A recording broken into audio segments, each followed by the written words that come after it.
نحمدہ و نصلی علی رسولہ الکریم اما بعد 19 ستمبر 2021 کا آج کا چوتھا درس ہے اعوذ باللہ من الشیطان الرجیم کی تفسیر پر۔ گزشتہ درس میں آپ حضرات کے سامنے یہ بات عرض کی گئی تھی کہ انسان کے پاس، مومن کے پاس دو قیمتی چیزیں ہیں، اور انہی دو قیمتی چیزوں کے پیچھے ڈاکو پڑا ہوا ہے۔ پہلی چیز ہے ایمان اور دوسری چیز ہے عمل۔ ان دونوں کو برباد کرنے کی وہ کوشش کرتا ہے۔ ایمان کو برباد کرتا ہے شکوک اور شبہات ڈال کر، طرح طرح کے شک ڈال کر، اور عمل کو برباد کرتا ہے خواہشات اور شہوات کے ذریعے۔ یہ دو بنیادی راستے ہیں، اور وہ ڈاکو کون ہے؟ شیطان۔ پھر میں نے بتایا تھا کہ اس کے ایمان کو برباد کرنے کے لیے 3 طریقے ہیں۔ ایک طریقہ تو یہ ہے کہ جو اہل علم ہوں، دین کے حاملین ہوں، فقہا ہوں، محدثین ہوں، صحابہ کرام ہوں، تابعین ہوں، ائمہ مجتہدین ہوں، مفسرین ہوں، اہل حق علماء ہوں، ان کے متعلق دلوں میں شکوک اور شبہات ڈالتا ہے۔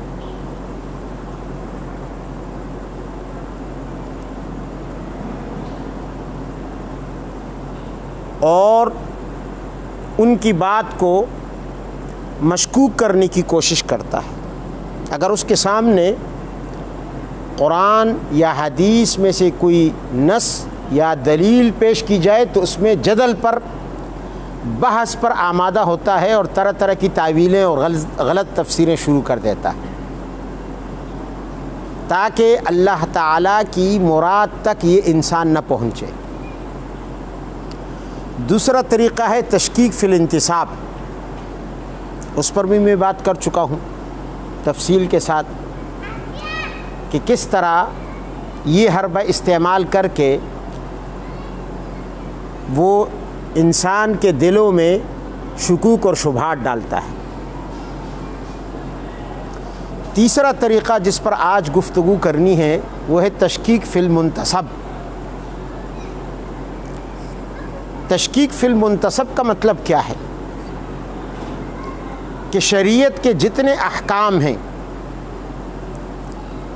ان سب میں یا کسی حکم میں شبہ اور شک پیدا کیا جائے، اور اس کے لیے مادہ، عقل، فطرت جیسی چیزوں کو آڑ بنا لیا جائے، بہانہ بنا لیا جائے۔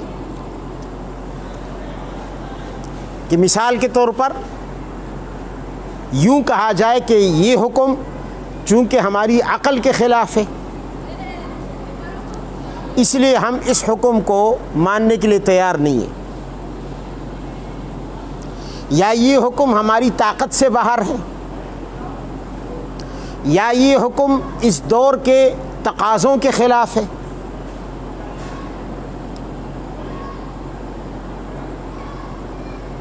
اس لیے اس حکم کو قبول کرنے کے لیے ہم تیار نہیں۔ جیسے بنی اسرائیل پر جب تورات نازل ہوئی حضرت موسیٰ علیہ السلام کے ذریعے،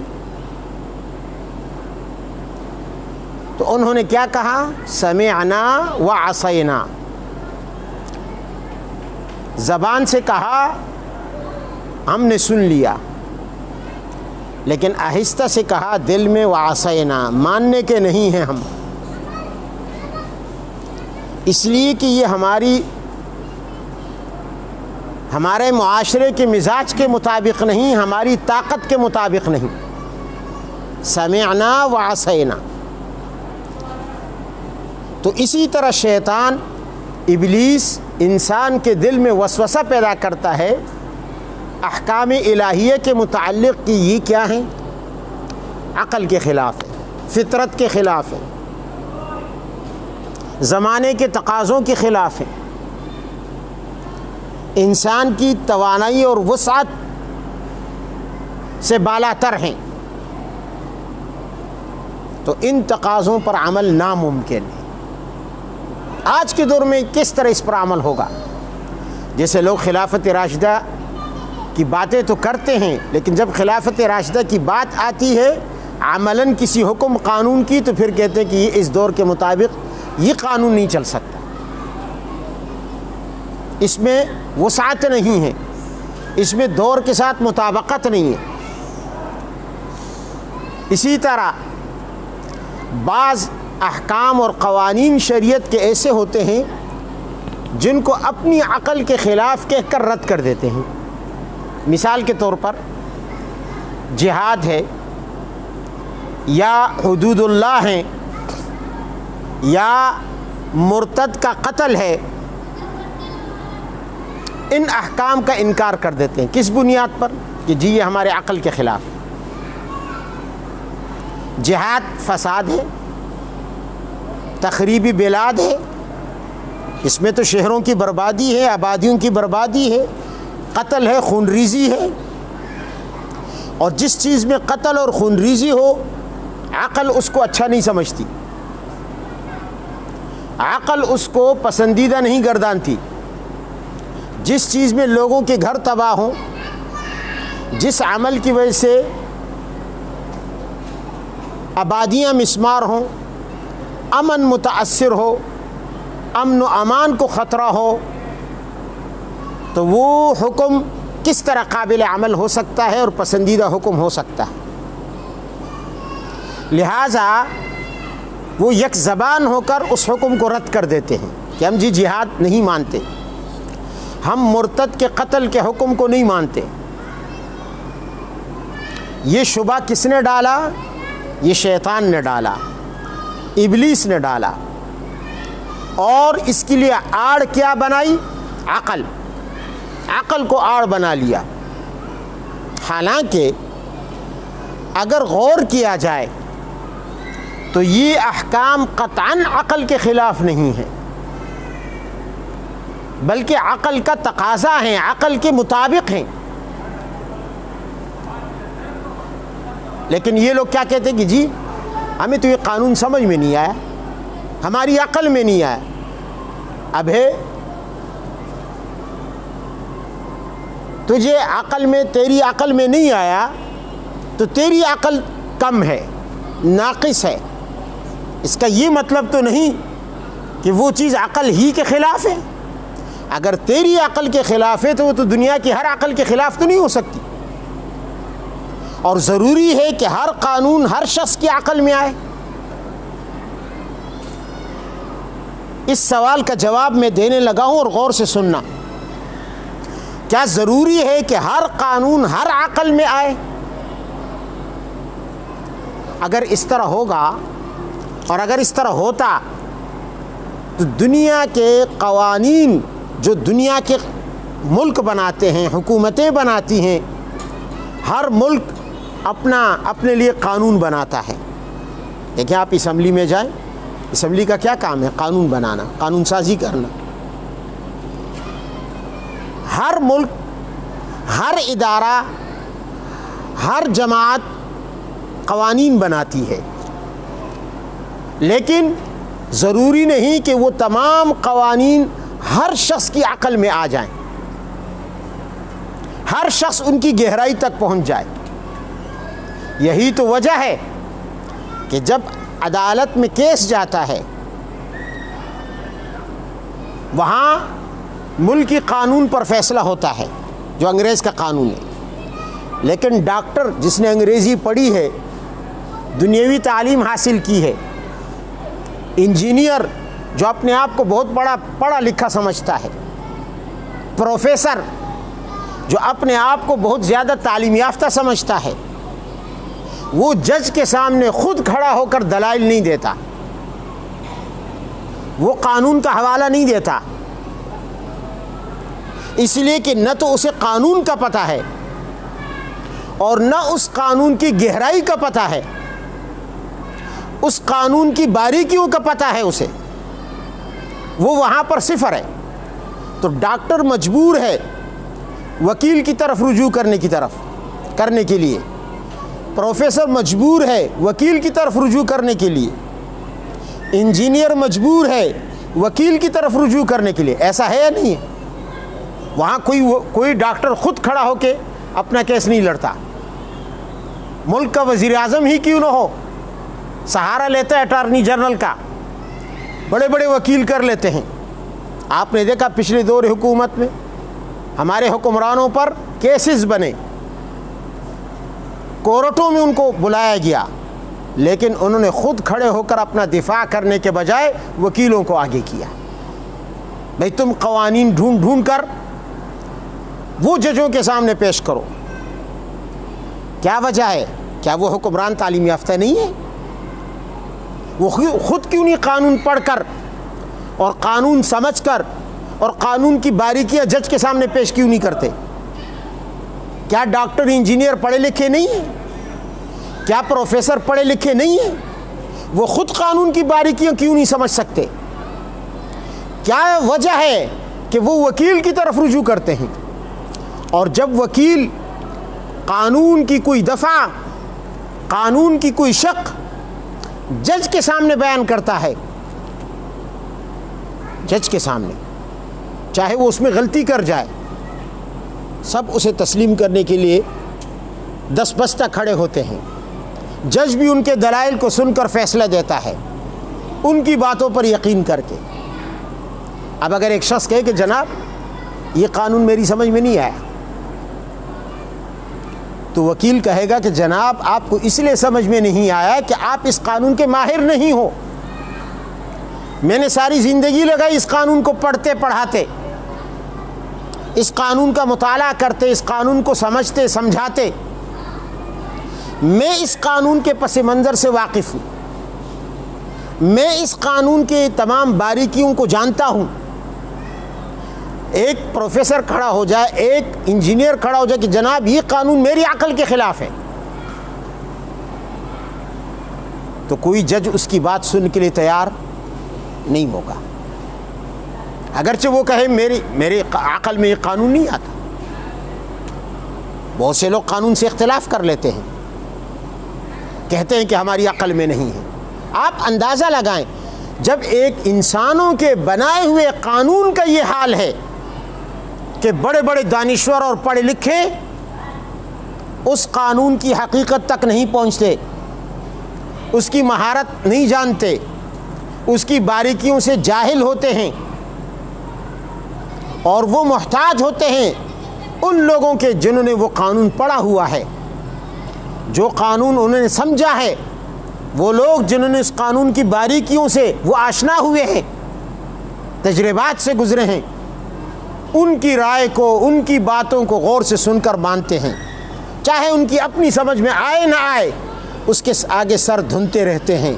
تو جب ایک انسان کے بنائے ہوئے قانون کا یہ حال ہے، تو جو پوری کائنات کا خالق ہے، رب العالمین ہے، اس کے قوانین اتنے ہلکے ہوں گے کہ ہر ایرے غیرے نتو خیرے اپنی عقل کو کسوٹی بنا لے، میزان بنا لے، ترازو بنا لے۔ کیا اس قانون کے ماہرین نہیں ہوں گے؟ اس قانون کی باریکیوں سے واقف کوئی نہیں ہوگا؟ اس قانون کے شناور اور اس قانون کے سمندر میں غوطہ لگانے والے کوئی نہیں ہوں گے؟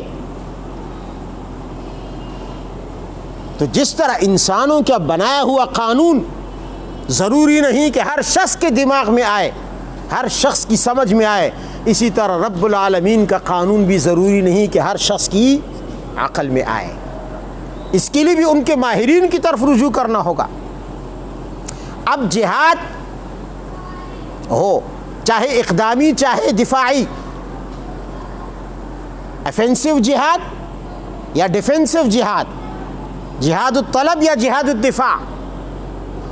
اسی طرح مرتد کے احکام، مرتد کی حد، زنا کی حد، چوری کی حد وغیرہ وغیرہ، یہ تمام قوانین ان قوانین کے ماہرین کی عقل میں آ چکے ہیں،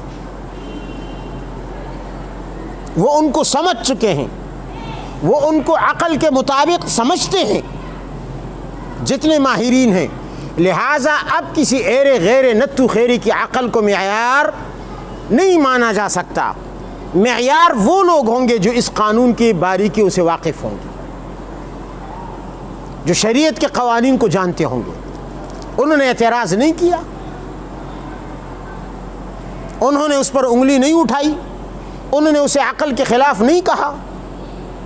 اس لیے یہ کہنا کہ یہ قوانین عقل کے خلاف ہیں، یہ بات ان لوگوں کی قابل قبول نہیں ہو سکتی جو اس قانون کی الف بے سے بھی واقف نہ ہو، جاہل مطلق ہوں، بڑے پڑھے لکھے ہوں. جیسے وہاں انگریزی قانون کے لیے ہم کسی پروفیسر، کسی ڈاکٹر اور کسی انجینئر کی بات کو نہیں مان سکتے، اگرچہ وہ ڈاکٹر ہے، اگرچہ وہ پروفیسر ہے، اگرچہ وہ انجینئر ہے، ہوگا اپنی جگہ. تو ڈاکٹر کا کام انجیکشن لگانا ہے، دوائی تجویز کرنا ہے. یہ نہیں ہے کہ وہ جج کے سامنے کھڑا ہو کر قانون کی باریکیاں شروع کر دے اور قانون کے حسن اور قبح پر بات کرے کہ یہ اچھا قانون ہے یا برا قانون ہے. دوسرا جواب، یہ پہلا جواب ہوا. دوسرا جواب اس سوال کا کہ جی شریعت کا یہ قانون ہماری عقل میں نہیں آیا،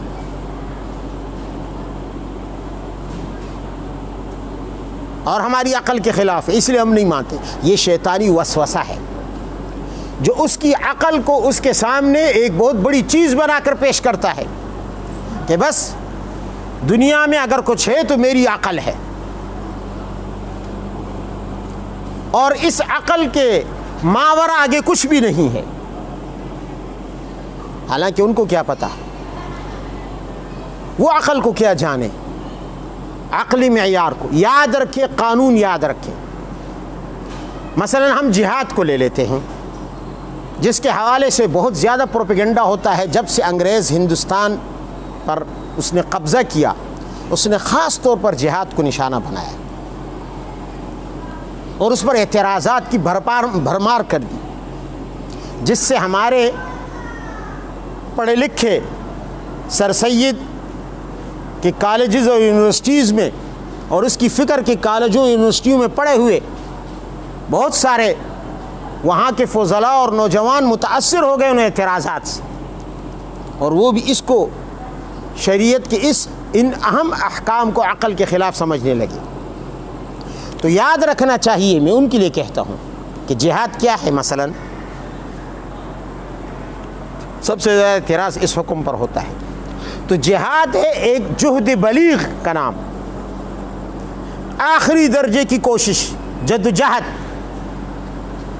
جس میں انسان اپنی جان کی پوری توانائی لگا دے.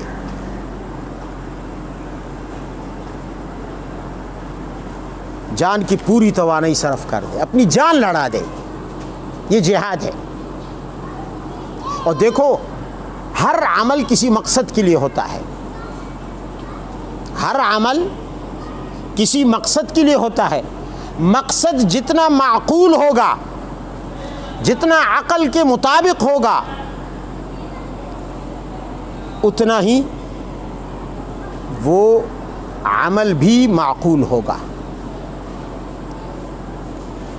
جتنا مقصد معقول ہوگا اتنا ہی عمل بھی معقول ہوگا، عقل کے مطابق ہوگا. یعنی مقصد کی معقولیت کے برابر عمل کی معقولیت ہوتی ہے. مثال کے طور پر ہم نماز پڑھتے ہیں. نماز، کوئی شخص نماز کو عقل کے خلاف نہیں کہتا، اس لیے کہ نماز وہ عمل ہے جس کا مقصد کیا ہے؟ احسان کرنے والے کے احسان کو مان کر اس کا شکریہ ادا کرنا. ہم نماز اس لیے پڑھتے ہیں کہ خالق کائنات نے ہم پر بے شمار نعمتیں کی ہیں، اور ان نعمتوں کا حق یہ ہے کہ ہم اس کا شکریہ ادا کریں۔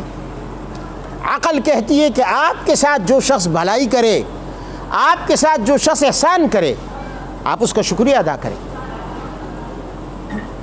وہ شخص بڑا نمک حرام شمار ہوتا ہے، ہٹ حرام شمار ہوتا ہے کہ جس کے ساتھ کوئی احسان کرے اور وہ اس کا شکریہ تک نہ ادا کرے۔ ایسا ہے یا نہیں ہے؟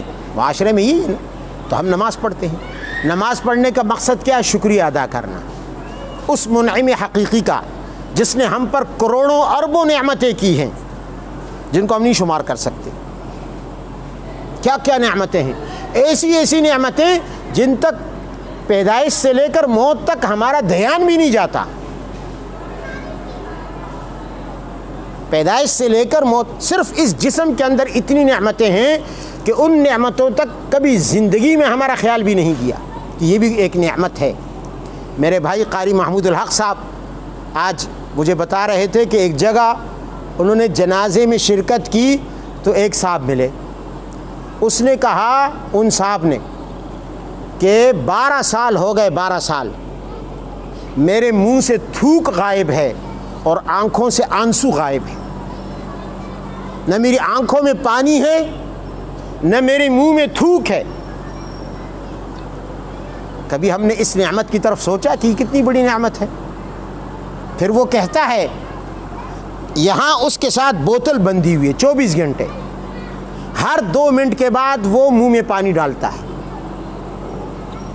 وہ ایک بسکٹ نہیں کھا سکتا جب تک کہ منہ میں پانی کا گھونٹ نہ لے لے، اس لیے کہ اس کا منہ خشک ہے، اس کا منہ سوکھا ہوا ہے۔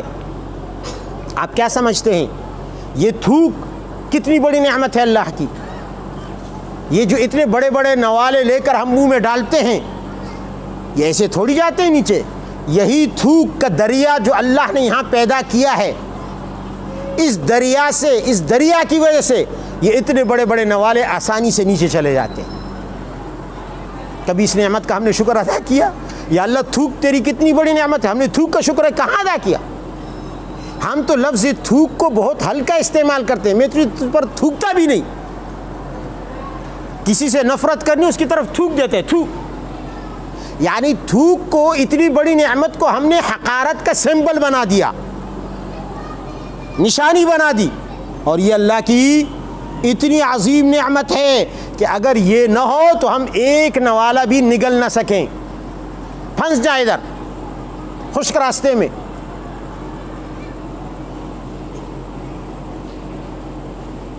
تو دیکھو میں بات کر رہا تھا اس بات پر کہ جتنا مقصد عظیم ہوتا ہے، مقصد معقول ہوتا ہے، اتنا ہی عمل بھی معقول ہوتا ہے۔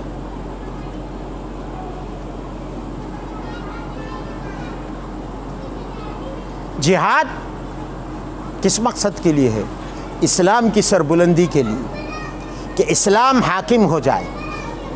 جہاد اس لیے نہیں ہوتا کہ کوئی پارٹی غالب آ جائے، جہاد اس لیے نہیں ہوتا کہ کوئی قوم کی، کسی قوم کی حکومت قائم ہو جائے، جہاد اس لیے نہیں ہوتا کہ کسی خاندان کی حکومت قائم ہو جائے، جہاد اس لیے نہیں ہوتا کہ کسی شخص کی حکومت قائم ہو جائے، جہاد اس لیے ہوتا ہے کہ اسلام کی حکومت قائم ہو جائے۔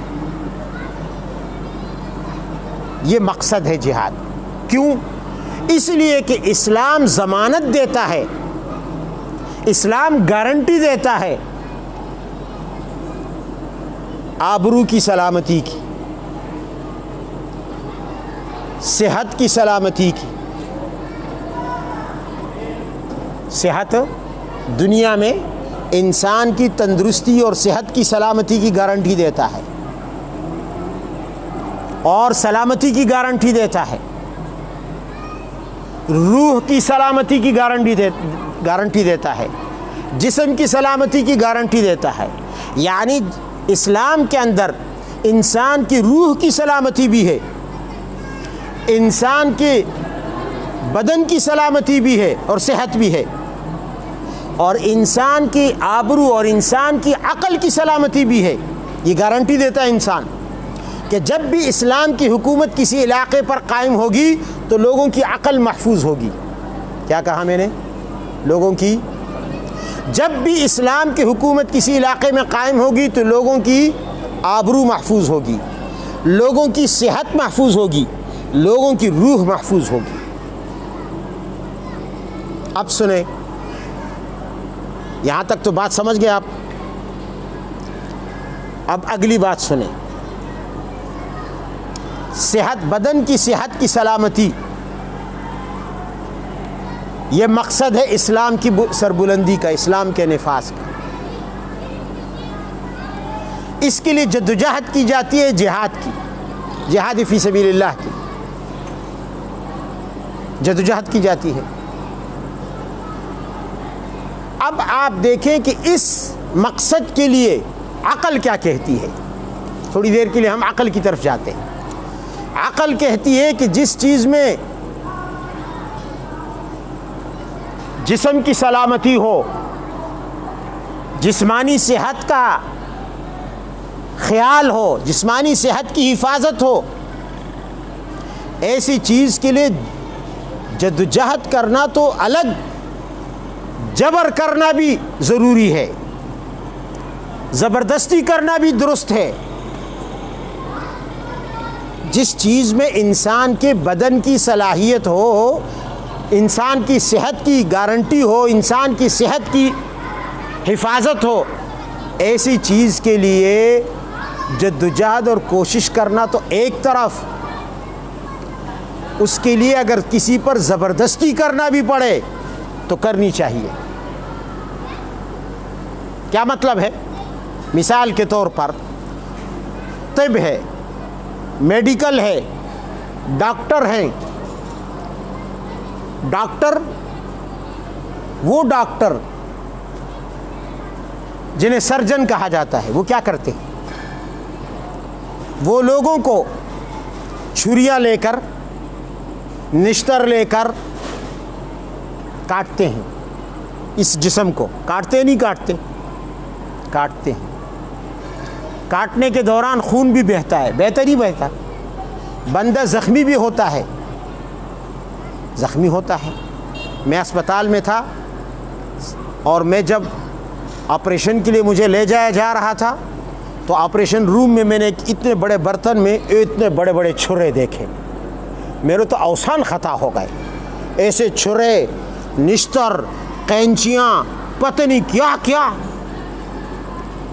وہ پورا برتن اتنا بھرا ہوا ایک میز پر پڑا ہے، اور یہ قینچیاں ہیں اور یہ چھرے ہیں اور یہ نشتر ہیں اور یہ پتہ نہیں کیا کیا چیزیں ہیں۔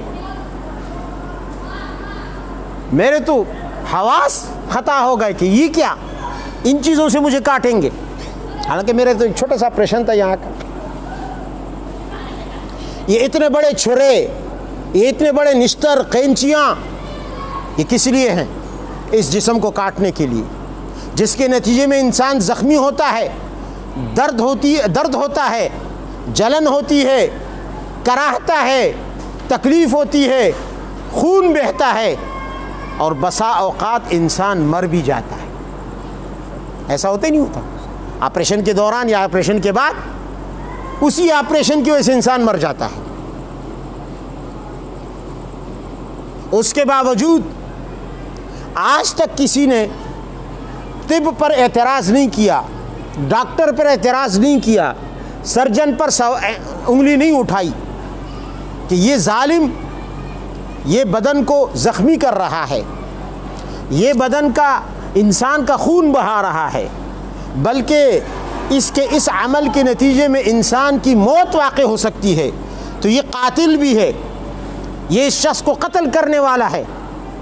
بلکہ لوگ خوشی خوشی ڈاکٹر کے پاس جاتے ہیں، اس کی منتیں کرتے ہیں، اس سے ٹائم لیتے ہیں، بھاری بھرکم فیسیں دیتے ہیں، اور آپریشن کرنے کے بعد اس کا شکریہ بھی ادا کرتے ہیں۔ ایسا ہے یا نہیں؟ اس کی عزت بھی کرتے ہیں۔ کیوں؟ حالانکہ اس نے بندے کو زخمی کیا، خون بہایا، بلکہ نوبت قتل تک پہنچ سکتی تھی، اور پہنچ بھی گئی بعض دفعہ۔ پھر بھی کسی نے آج تک طب کو برا نہیں کہا، عقل کے خلاف نہیں کہا، بلکہ اگر یہ طب نہ ہو اگر یہ کاٹنا پیٹنا نہ ہو، اگر یہ چیر پھاڑ نہ ہو، اگر یہ سرجری نہ ہو، اگر یہ آپریشن نہ ہو، تو ہم صحت جیسی نعمت سے محروم رہیں۔ ایسا ہے یا نہیں ہے؟ ہم صحت کی نعمت سے کیا رہیں؟ محروم رہیں۔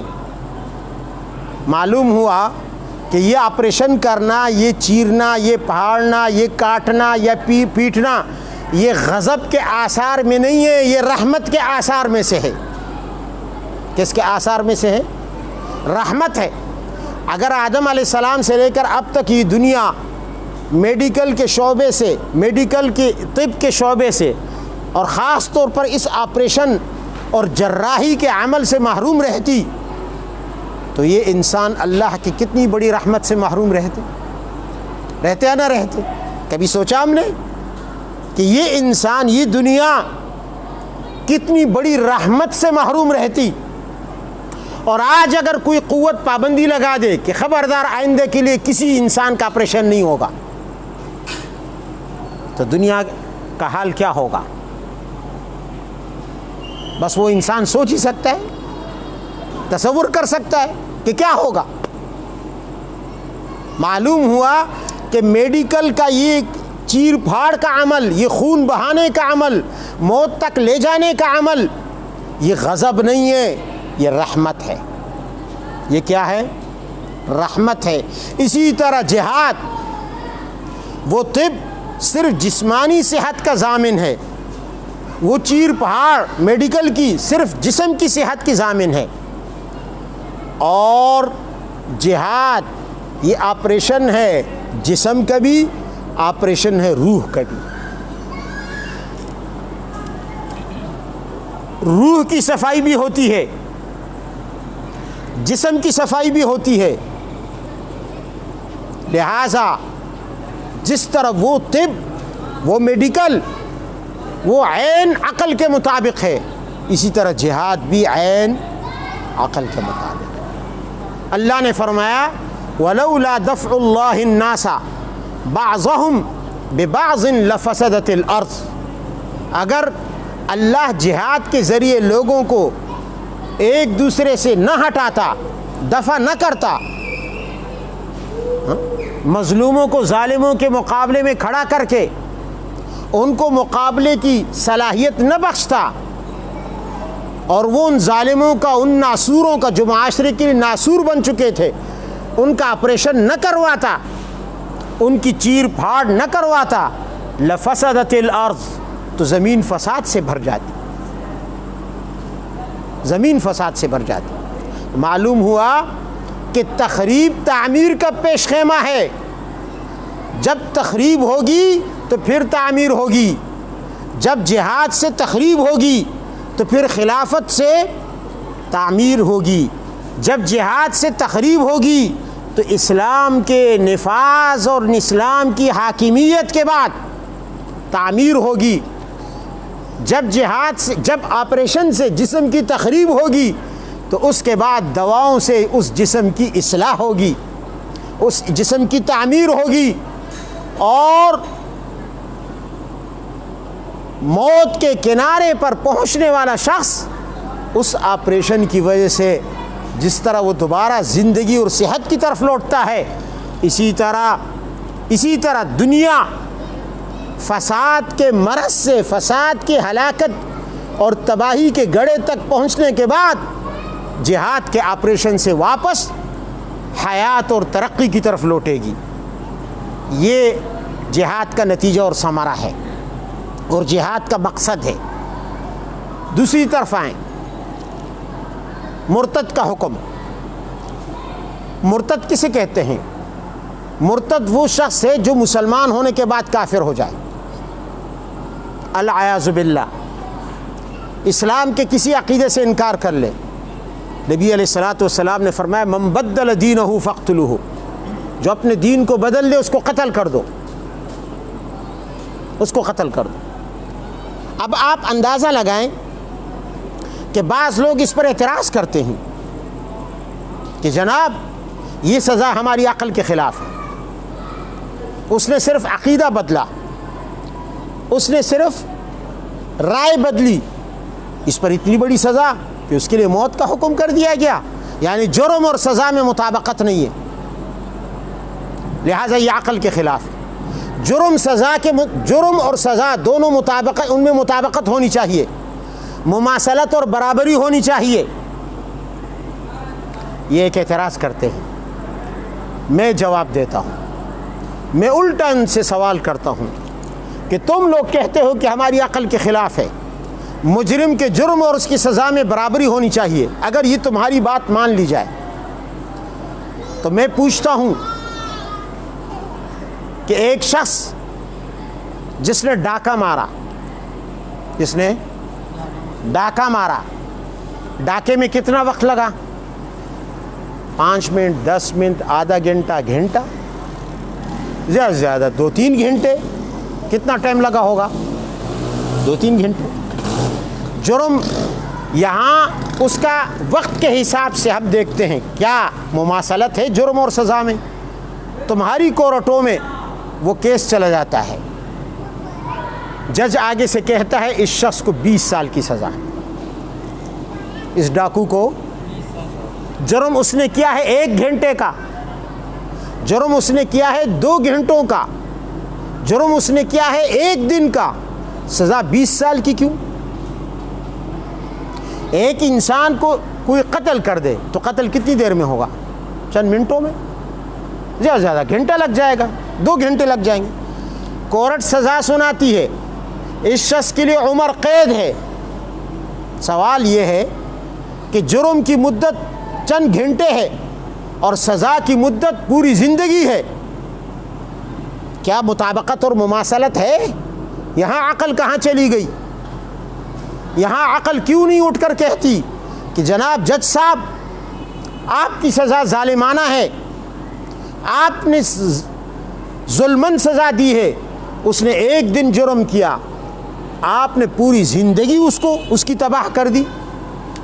اس نے 1 دن 1 گھنٹہ ڈاکہ مارا، آپ نے اس کو 20 سال کی قید سنا دی، 10 سال کی قید سنا دی، 5 سال کی قید سنا دی۔ کتنا بڑا نقصان کیا آپ نے؟ ایک متحرک چلتے پھرتے شخص، کمانے والے شخص کو آپ نے جیل میں بند کر کے بیکار کر دیا، بے روزگار کر دیا، ریاست پر بوجھ بنا دیا۔ اب اس کی کھانے پینے کی ذمہ داری کس پر ہے؟ کھانے کی بھی، پینے کی بھی، رہائش کی بھی، بجلی اور دیگر بلوں کی بھی، پھر اس کی سیکورٹی کی بھی، یہ تمام انتظامات پر جتنا خرچہ ہوگا یہ کون برداشت کرے گا؟ حکومت برداشت کرے گی۔ آپ نے اس ایک شخص کے 1 گھنٹے یا 1 دن کے جرم کے لیے کتنے نقصانات کر دیے آپ نے؟ یہ تو عقل کے خلاف ہے، یہ کون سی عقل کے مطابق بات ہے؟ پھر آپ نے اس شخص کے لیے جج بٹھایا ہوا ہے، وکیل بٹھائے ہوئے ہیں، پیشکار بٹھایا ہوا ہے، تھانے دار بٹھایا ہوا ہے، پولیس لگائی ہوئی ہے، ان سب کو تنخواہیں دی جا رہی ہے 1 گھنٹے یا 1 دن کے جرم کے لیے۔ پھر آپ نے اس شخص کو صرف بے روزگار نہیں کیا، اس کو تو مفتے کا عادی بنا دیا۔ وہ کہے گا ہاتھ پیر مت ہلاؤ، مفت میں کھانا ملتا ہے۔ بہت سارے چور اور ڈاکو یہی کرتے ہیں، باہر آ کے پھر چوری کر کے اندر چلے جاتے ہیں۔ یار مفت میں کھانا تو مل رہا ہے، مزے تو ہیں۔ آپ نے اس کی بیوی کو، آپ نے اس کے بچوں کو، آپ نے اس کے ماں باپ کو، آپ نے اس کی سرپرستی میں رہنے والے انسانوں کو، کمانے والے انسان سے، سرپرست سے محروم کر دیا۔ جرم ایک نہیں کیا، سزا سب کو کیوں ہے؟ عقل کے مطابق ہے یا عقل کے خلاف ہے یہ بات؟ یہاں تو کوئی شخص اٹھ کے نہیں کہتا کہ جناب یہ قانون، یہ جتنے انسانی قانون ہیں سب عقل کے خلاف ہیں۔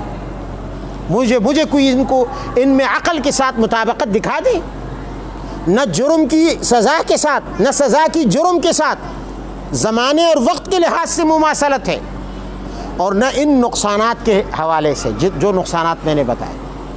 معلوم ہوا یہاں کوئی اعتراض نہیں کرتا، تو پھر یہاں آ کے شریعت کی سزاؤں پہ کیوں اعتراض کیا جاتا ہے کہ جناب جرم کے مقابلے میں سخت ہے؟ کسی نے چوری کی تو ہاتھ کیوں کاٹا جا رہا ہے؟ ابے بھائی کسی نے چوری کی تو اس کو 5 سال کی سزا کیوں دی جا رہی ہے قید کی؟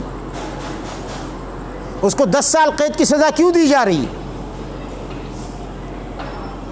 13D کیس میں ایک پستل کسی سے برآمد ہوا، آپ اس کو برسوں کے لیے جیل بھیج دیتے ہیں. کیوں بھیجتے ہیں آپ؟ ہے نا عقل کے خلاف یہ سب تمام چیزیں، اس کے باوجود کوئی اعتراض نہیں کرتا. اور میں آپ کو بتاؤں کہ مرتد کا قانون، اس کے خلاف شکوک اور شبہات پیدا کرنا، یہ شیطانی اور ابلیسی دجل ہے. ورنہ یاد رکھیں، جب ایک مسلمان اللہ کی حکومت میں آ گیا، ایک مومن حکومت میں، تو اب اس کے لیے ضروری ہے کہ اس حکومت کے قوانین کی اطاعت کرے، اس سے بغاوت نہ کرے. کیونکہ اللہ تعالیٰ کی حکومت دو طرح کی ہے. اللہ کی حکومت کی دو قسمیں ہیں. ایک تکوینی حکومت ہے جو انٹرنیشنل اور عالمی حکومت ہے، جو پوری کائنات کو محیط ہے. کوئی پتا، کوئی ذرہ اس کی اس حکومت سے باہر نہیں. وَلَهُ أَسْلَمَ مَنْ فِي السَّمَاوَاتِ وَالْأَرْضِ طَوْعًا وَكَرْهًا. اور اللہ کی ایک حکومت دوسری ہے جو محدود ہے، جو لامحدود نہیں ہے. وہ حکومت تشریعی ہے، وہ صرف مؤمنین کی جماعت تک محدود ہے. جو ایمان کی جماعت میں شامل ہوگا، ایمان کی ریاست میں آئے گا، اللہ کی مملکتی ایمانیہ میں آئے گا، تو پھر اسے اللہ کی مملکتی ایمانیہ کے تمام قوانین کی اطاعت کرنی ہوگی. اور اگر وہ ان قوانین کی اطاعت سے انکار کرتا ہے تو وہ باغی ہے. اور باغی کو ہر گورنمنٹ سزا دینا قانون کے مطابق سمجھتی ہے اور عقل کے مطابق سمجھتی ہے. آج پاکستان کے آئین اور قانون سے کوئی شخص بغاوت کر لے، پاکستان کی حکومت برداشت نہیں کرتی. آج کے جدید روشن خیالوں کا امام امریکہ، جو روشن دنیا کا امام کہتا ہے اپنے آپ کو، لیڈر کہتا ہے، اگر اس کے قوانین کی کوئی شخص خلاف ورزی کر لے، وہ اسے زندہ چھوڑنے کے لیے تیار. اور اس کے ملک کے اندر، اس کے حدود کے اندر اس کے قوانین سے انکار تو بہت دور کی بات ہے. اگر دنیا کے کسی اور کونے خدرے میں کوئی شخص صرف ان کی مرضی کے خلاف زندگی گزار رہا ہو، وہ اس کو بھی تہ تیغ کرنے کے لیے آمادہ اور کمر بستہ ہوتے ہیں. مثال کے طور پر افغانستان میں 20 سال کے دوران ہزاروں لوگوں، انسانوں کا قتل عام کیا. ان ہزاروں انسانوں نے، جن میں بچے بھی تھے، جن میں عورتیں بھی تھیں، جن میں بوڑھے بھی تھے، جن میں ایسے لوگ تھے جو زندگی بھر افغانستان کیا تو کیا اپنے علاقے اور گاؤں سے بھی باہر نہیں گئے، جنہوں نے امریکہ خواب میں بھی نہیں دیکھا، امریکہ کے قانون کو انہوں نے کبھی پڑھا نہیں، نہ وہ سمجھتے ہیں، نہ ان کے آباء و اجداد سمجھتے تھے. اس کے باوجود امریکہ نے ان سب کا قتل عام کیا، ان کو باغی تصور کر کے. اگر ان میں سے کوئی پکڑا جاتا تو اسے جنگی قیدی بنا لیا جاتا، بلکہ اسے جنگی قیدیوں سے بھی بدتر رکھتے کہ یہ باغی ہیں. حالانکہ ان بیچاروں نے امریکی سرزمین کو نہ خواب میں دیکھا، نہ امریکی قوانین کو کبھی خواب میں سنا. صرف ان کی خواہش کے خلاف دنیا کی کسی کونے خدرے میں کسی نے اپنی خواہش کا اظہار کیا تو انہوں نے پوری بستیوں کی بستیاں اجاڑ دی، قوموں کی قومیں تباہ کر دی، اندھے اندھے بم گرا کر. سوال یہ ہے، یہ کیا درندگی، یہ درندگی کس عقل کے مطابق ہے؟ یہ سزا کس قانون کے مطابق ہے؟ اگر تم اپنی حکومت کے قوانین کی خلاف ورزی برداشت نہیں کر سکتے اور ایک شخص باغی نبی ہو، باغی نبی ہو، باغی نبی ہو، پھر بھی تم اسے فرضی طور پر باغی بنا کر اس کا قتل جائز سمجھتے ہو، تو اگر جو رب العالمین کی مملکت کا، مملکت شریعت کا باغی ہو تو اس کا قتل کیوں جائز نہ ہو؟ اس کا قتل بھی تو جائز ہونا چاہیے. اور اس نے تو رب العالمین کے قوانین کی بغاوت کی ہے. یہ عجیب بات، باؤک تجر و بائی لا تجر. ہاں، تمہاری بات جر دے اور ہماری بات جر نہ دے، یہ کون سی عقل مندی، عقل کی عقل کے معیار اور کسوٹی پر اترنے والی بات ہے. سوال یہ ہے، اس لیے یہ اعتراض قطعاً غلط ہے. تو یہ اعتراض کہاں سے آتا ہے؟ دل میں، دماغ میں. یہ شیطان کی تلبیس اور شیطان کی تشکیک سے. شیطان شکوک و شبہات ڈالتا ہے کہ جی رجم خلاف عقل ہے، جی مرتد کی سزا خلاف عقل ہے، جی چور کے ہاتھ کاٹنے کی سزا یہ ہماری عقل کے خلاف.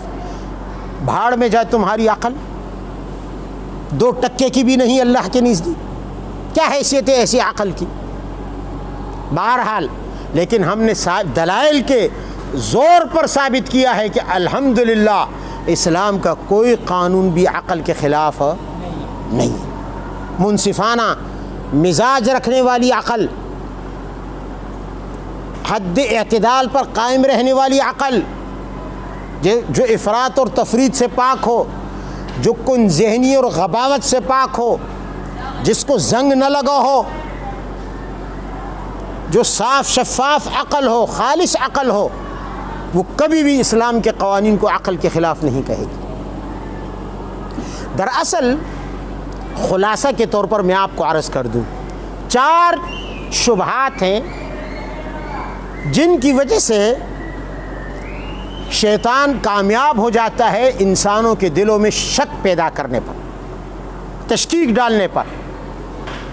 پہلی چیز ہے تغریر بالدنیا، دوسری چیز ہے تغریر بصفات اللہ تعالی، تیسری چیز ہے تغریر بتسکین الغضب، چوتھی چیز ہے تغریر بتسکین الشہوات. کیا مطلب ہے؟ مطلب یہ ہے تغریر بالدنیا، انسان کو دنیا کی وجہ سے شیطان دھوکے میں ڈال دیتا ہے. یہ دنیا نہیں ہے، دنیا. اسی دنیا کی وجہ سے انسان خواہشات کا اسیر ہو جاتا ہے اور شبہات کا قیدی بن جاتا ہے. شکوک شبہات اس کے ایمان میں پیدا ہوتے ہیں. چنانچہ دنیا کی لالچ میں آ کر وہ شریعت کے قوانین اور اللہ کے احکام سے انکار کرتا ہے یا ان میں شک کرنے لگتا ہے. مثال کے طور پر سود ہے، ربا ہے. شیطان نے وسوسہ ڈالا، انما البیع مثل الربا. بھائی سود کیوں حرام ہے؟ تجارت کیوں حرام نہیں؟ خرید و فروخت کیوں حرام نہیں؟ بھائی خرید و فروخت میں کیا ہے؟ آپ نے پیسے دیے، سامنے سے آپ نے مال لیا، ادھر سے بھی مال دیا، ادھر سے بھی مال لیا. سود میں کیا ہے؟ ادھر سے آپ نے پیسے دیے، ادھر سے بھی آپ نے پیسے لیے، ادھر سے بھی مال گیا، ادھر سے بھی مال آیا. تو تجارت میں بھی مال دیا، مال لیا. سود میں بھی مال دیا، مال لیا. فرق کیا ہوا؟ اگر تجارت حلال ہے تو سود اور ربا بھی حلال ہونا چاہیے، سود بھی حلال ہونا چاہیے. یہ شیطانی وسوسہ ہے. کیوں؟ اس لیے کہ کسی کا بھلا ہو جائے. بھائی میں نے مقروض کو، محتاج کو پیسے دیے، اس کی وقتی ضرورت پوری ہو گئی، میرے پیسے اس کے پاس بونڈ ہو گئے، میں ان پیسوں سے کام نہیں لے سکتا. تو کچھ دنوں کے بعد اس نے مجھے وہ پیسے بھی لوٹا دیے اور جتنے دنوں کے لیے اس کے پاس رہ گئے تھے، بونڈ ہو گئے تھے، اس کا معاوضہ بھی میں نے وصول کر لیا. تو دیکھو اس کی ضرورت بھی پوری ہو گئی اور قرض دینے والے کی ضرورت بھی پوری ہو گئی، دونوں کی ضرورتیں پوری ہو گئی. آج اہل مغرب، یورپ، امریکہ، جن کا نظام سرمایہ دارانہ نظام ہے، کیپٹلزم، وہ اسی بنیاد پر سود کو جائز کہتے ہیں. انہوں نے ہر فرد، ہر انسان، ایک انسان کی ذات کا مفاد سامنے رکھا، ایک فرد کے مفاد کو سامنے رکھا کہ بھائی اس کا بھی فائدہ ہوا، اس کی بھی ضرورت پوری ہو گئی. لیکن اسلام کہتا ہے کہ نہیں، تجارت حلال ہے، سود حرام ہے. کیوں؟ اس لیے کہ ہم یہاں اسلام ایک فرد کے مفاد کو نہیں دیکھتا، پورے معاشرے کے مفاد کو دیکھتا ہے کہ معاشرے کے اندر سود کی وجہ سے لالچ کی مذموم صفت پیدا ہوتی ہے، حرص کی مذموم صفت پیدا ہوتی ہے. انسان کے اندر بے رحمی پیدا ہوتی ہے، انسان کے اندر درندگی پیدا ہوتی ہے، جس سے پورا معاشرہ پھر متاثر ہوتا ہے۔ شریعت نے اجتماعی مفاد کو مد نظر رکھ کر سود کو حرام کیا، مغرب نے انفرادی مفاد کو مد نظر رکھ کر سود کو جائز اور حلال سمجھا۔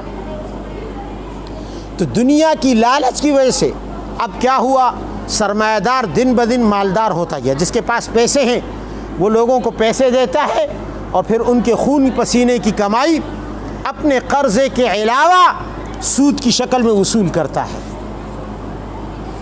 نتیجہ یہ ہوا کہ وہ کما رہا ہے اور یہ کھا رہا ہے، وہ کما رہا ہے یہ جمع کر رہا ہے، وہ کما رہا ہے اس کو دیتا جاتا ہے، اس کا بینک بیلنس بڑھ رہا ہے، اس کے صندوقچے بھر رہے ہیں، اور وہ بیچارہ جس طرح پہلے دن مقروض اور محتاج تھا، مسلسل کمانے کے بعد بھی اسی طرح کا محروم اور محتاج اور فقیر رہا۔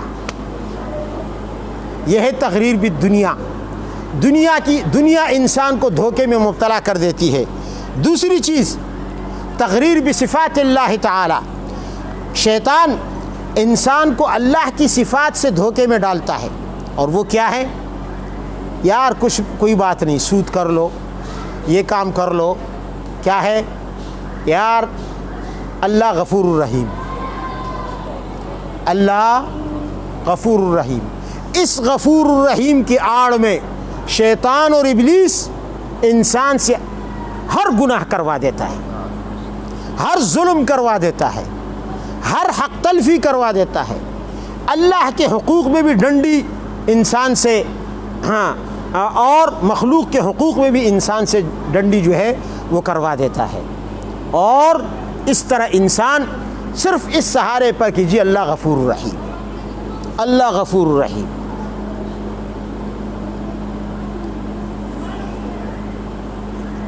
وہ اسفندیار ولی کی ایک تقریر میں نے سنی کہ ہمارے چچا غنی خان تھے، تو ایک مولوی صاحب ان سے ملنے کے لیے، شاعر تھے، کمیونسٹ ملحد قسم کے شخص تھے، غنی خان، عبدالغفار خان کے خاندان کے۔ تو کہتے ہیں کہ وہ مولوی صاحب آئے تو انہوں نے مطلب جس محبت سے اور جس مہمان کی جس طرح عزت ہونی چاہیے اس طرح حشاشیت کے ساتھ اس سے نہیں ملے، طبیعت میں روکھا پن، اور بہرحال وہ چلے گئے۔ تو کہتے میں نے پوچھا غنی خان صاحب سے، ولی خان کے حوالے سے بتا رہے کہ ولی خان نے پوچھا کہ آپ کو یہ مولوی کیوں برے لگتے ہیں، یہ علماء کیوں برے لگتے ہیں؟ دیکھو مولوی صاحب آئے تو آپ نے جو ہے ان کے ساتھ جس طرح ملنا چاہیے تھا آپ نہیں ملے اس طرح۔ کہا میرا اور مولوی کا جھگڑا یہ ہے کہ مولوی کہتا ہے کہ خدا قہار ہے، غفار ہے، خدا قہار ہے، منتقم ہے، قہار ہے، جبار ہے، اور میں کہتا ہوں کہ نہیں، خدا رحمان اور رحیم ہے۔ میں کہتا ہوں خدا رحمان رحیم ہے، مولوی کہتا ہے خدا قہار جبار ہے۔ حالانکہ مولوی نے کب یہ کہا؟ مولوی تو شروع کرتا ہے تو بسم اللہ الرحمن الرحیم سے، اس کی تلاوت بھی اسی سے شروع ہوتی ہے، اس کا کھانا بھی اسی سے شروع ہوتا ہے، اس کا وضو بھی اسی سے شروع ہوتا ہے، اس کی نماز بھی اسی سے شروع ہوتی ہے۔ جتنا وہ رحمان اور رحیم کا ورد کرتا ہے اتنا وہ قہار اور جبار کا ورد نہیں کرتا، لیکن اس نے کیا کہا کہ نہیں جی خدا رحمان اور رحیم۔ تو اس کا مطلب کیا ہے؟ کیا خدا رحمان اور رحیم ہے تو ہر گناہ کرتے جاؤ؟ اب گناہ کی سند مل گئی، گناہ کی اجازت مل گئی۔ کیا اللہ نے قرآن میں نہیں کہا کہ میں جبار ہوں؟ یہ تو قرآن میں اللہ نے کہا میں منتقم ہوں، عزیز ذو انتقام، کہا ہے نہیں کہا؟ میں زبردست ہوں، ذو انتقام، انتقام والا ہوں، یہ تو قرآن نے کہا۔ مولوی کا کیا قصور؟ مولوی نے تو قرآن کی آیت نقل کی ہوگی، الملک القدوس السلام المؤمن المہیمن العزیز الجبار۔ یہ مولوی نے کہا یا اللہ نے کہا؟ اللہ نے کہا۔ تو انسان کو دھوکے میں ڈالتا ہے بصفات اللہ تعالی، اللہ کی صفات کے ذریعے۔ کیا کہ جناب اللہ تو غفور الرحیم ہے. اب اس غفور الرحیم ہونے کی وجہ سے گناہ کرتے جاؤ، کچھ نہیں ہے. اور اس کو نہیں معلوم کہ اللہ شدید العقاب بھی. اعلموا ان اللہ شدید العقاب، جان لو اللہ سخت سزا دینے والا ہے. اللہ کی دونوں صفتیں ہیں، شدید العقاب وان اللہ غفور الرحیم. اللہ غفور رحیم بھی ہے مگر سزا دینے والا بھی ہے، اور سخت سزا دینے والا ہے. اسی کا نام ایمان ہے کہ اللہ تعالیٰ کی سزا سے انسان ڈرے اور اللہ کی رحمت سے مایوس نہ ہو.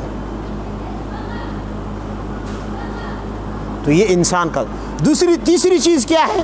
تغریر بتسکین الشہوات. شیطان کیا کرتا ہے؟ انسان کو زنا کی مٹھاس آگے کر دیتا ہے، چوری کی لذت سامنے کر دیتا ہے، بڑا خبیث ہے.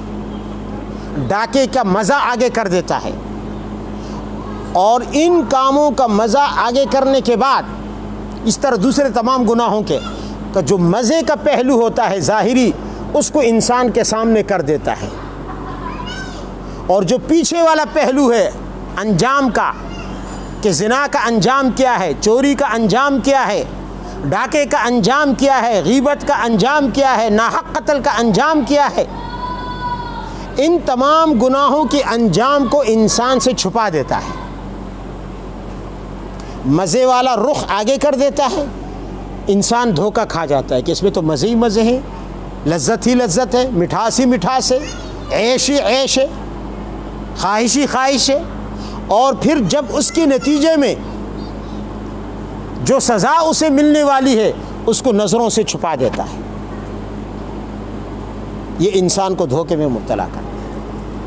اگر وہ رخ بھی سامنے کرتا یہ شیطان تو کوئی انسان وقتی مزہ لینے کے لیے دائمی تکلیف کو قبول کرنے کے لیے تیار نہ ہوتا، لیکن یہ اتنا خبیث ہے.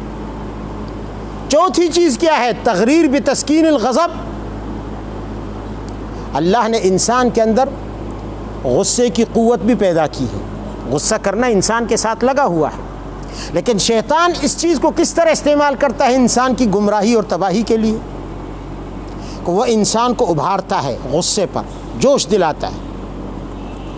تو ہونا تو یہ چاہیے کہ جس طرح اللہ نے انسان کے اندر غصے کی طاقت کو پیدا کیا تو اس کے لیے جگہ بھی بتا دی کہ اس جگہ غصہ استعمال کرنا، اس جگہ مت استعمال کرنا، اس جگہ غصہ استعمال کرنا، اس جگہ غصہ استعمال نہ کرنا. ہر جگہ غصے کے لیے نہیں ہوتی. بہت ساری جگہ ایسی ہیں جہاں غصے کو پینا پڑے گا، شریعت پینے کا حکم دیتی ہے. جہاں غصے کو کنٹرول کرنا پڑے گا، غصہ آئے گا مگر شریعت کہتی ہے کہ اس کو واپس لے لو، اس کو دبا دو، اس کو پی لو. اور شیطان کہے گا کہ نہیں، یہ تو تیری مردانگی کے خلاف ہے، یہ تو تیری غیرت کے خلاف ہے، تیری ناک کٹ جائے گی، تیرے ساتھ یہ ہو جائے گا، معاشرے میں لوگ ہنسیں گے. لہٰذا انسان شیطان کے اس بہکاوے میں آ کے، بھائی تو اپنی انا کو کیسے تسکین دے گا، اپنی غیرت کو، اپنے غصے کو، اپنے جوش کو کیسے. لہٰذا وہ جگہ اللہ کی بتائی ہوئی نہیں ہوتی، وہاں شیطان انسان سے غصہ استعمال کروا دیتا ہے، جس کی وجہ سے انسان تباہی کے گڑھے میں گر جاتا ہے. اور جس جگہ غصہ استعمال کرنا ہوتا ہے وہاں شیطان روک دیتا ہے، نہیں بھائی ان چکروں میں نہیں پڑو، ان چکروں میں نہیں پڑو. پھر وہاں انسان کے سامنے امن کی تعریفیں شروع کر دیتا ہے کہ نہیں یہ امن، یہاں غصہ مت نکالو، عدم تشدد، امن. وہاں امن کے فضائل شروع کر دے گا. اور جہاں امن ہونا چاہیے وہاں غصے کے اظہار پر برانگیختہ کرے گا. تعصب میں، قوم پرستی میں، وطن پرستی میں، ذاتی انا میں، ذاتی جنگوں میں، کھیل میں، اور پڑوس کے خلاف، بھائیوں میں، بہنوں میں، گھر میں، میاں بیوی میں، باپ بیٹے میں. بس جگہ دیکھے گا کہ کون سی جگہ مجھے مل جائے. شیطان دیکھتا رہے گا، تلاش کرتا رہے گا کہ میں اس انسان کا غصہ جو نکالنے کی جگہ نہ ہو وہاں اس سے میں نکلوا دوں. اس کو کہتے ہیں. یہی وجہ ہے نبی علیہ الصلاۃ والسلام نے تعریف فرمائی اس انسان کی اور اس کو پہلوان بتایا کہ جو ہر جگہ غصہ نہ نکالے، اپنے غصے کو کنٹرول میں رکھے. فرمایا لیس الشدید بالسرعہ انما الشدید الذی یملک نفسہ عند الغضب. پہلوان وہ ہے جو غصے کے وقت انسان جو اپنے آپ کو، اپنی ذات کو کنٹرول کرے، اپنے جذبات کو کنٹرول کرے. وہ پہلوان نہیں ہے جو کشتی میں کسی اور کو گرا دے. وہ کیا پہلوان ہے؟ پہلوان وہ ہے جو اپنے نفس کو گرا دے، اپنے نفس سے کشتی کر لے. اور اللہ تعالیٰ نے فرمایا والکاظمین الغیظ. اللہ نے ان لوگوں کی تعریف فرمائی جو بے جا غصہ نکالنے سے پرہیز کرتے ہوئے اپنے غصے کو پی لیتے، اپنے غصے کو پی لیتے. تو غصہ نکالنے کی جگہ ہے، کافر پر نکالو، منافق پر نکالو، مرتد پر نکالو، زندیق پر نکالو، اللہ کے نافرمان پر نکالو. یہ جگہ ہے غصے نکالنے کی. لیکن اپنے بھائی پر نکالنا شروع کر دو، اپنی بہن پر، بیوی پر، باپ پر، ماں پر، اولاد پر، پڑوس پر، مسلمان پر. یہ کون سی جگہ ہے؟ لیکن شیطان انہی جگہوں کی تلاش میں رہتا ہے. اس لیے اس کو کہتے ہیں تغریر بتسکین الغضب.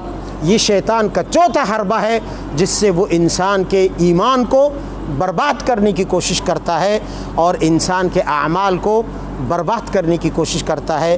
اللہ تعالی ہمیں شیطان کے ان پھندوں سے ہماری حفاظت فرمائے.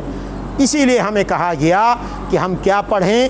اعوذ باللہ من الشیطان الرجیم وآخر دعوانا ان الحمد للہ رب العالمین. دعا فرمائیں.